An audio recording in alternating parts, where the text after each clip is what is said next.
أعوذ بالله من الشيطان الرجيم بسم الله الرحمن الرحيم السلام عليكم ورحمة الله وبركاته যে যেখানে আছেন এখান থেকে দেখতে সকলকে আন্তরিক অভিনন্দন এবং শুভেচ্ছা। আজকে দুটো জিনিস নিয়ে আমি আলাপ করবো ইনশাআল্লাহ। এটা হচ্ছে যে ব্রিগেডিয়ার জেনারেল আর আমান আজমি তিনি আজ সংবাদ সম্মেলন করেছেন। অত্যন্ত কিছু গুরুত্বপূর্ণ কথা বলেছেন। তিনি বলেছেন যে সেনাবাহিনীর প্রধানের উদ্দেশ্যে বলেছেন, তুমি আমার ছাত্র ছেলে, জাতির এই ক্রান্তি লগ্নে তুমি যে আজকে জাতির এই ক্রান্তি লগ্নে যে হাল ধরেছ, আমি কনগ্রাচুলেশন তোমাকে জানাই। জাতি তোমার এই কাজকে স্বর্ণাক্ষরে লেখে রাখবে। অত্যন্ত পজিটিভ একটি জিনিস তিনি বলেছেন। তিনি কাউকে দোষারোপ করেন নাই। একটা পজিটিভ বাংলাদেশ করতে তিনি প্রধান উপদেষ্টাকে পরামর্শ দিয়েছেন।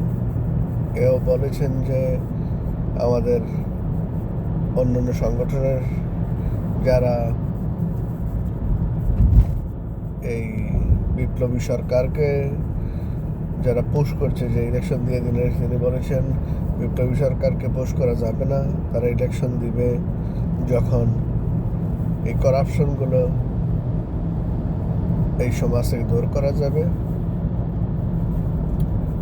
তো আপনারা দেখবেন এই ব্রিগেডিয়ার আজমের এই লাইভ প্রেস কনফারেন্স ফেসবুক বা ইউটিউবে আপনারা পেয়ে যাবেন। সেকেন্ড কথা হচ্ছে আমির জামাত আজকে সকালে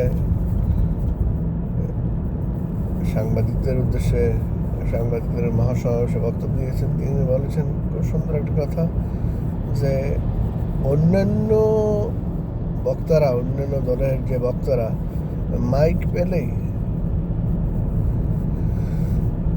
1 ঘন্টা যদি বক্তব্য হয়, সেখানে 50 মিনিটেই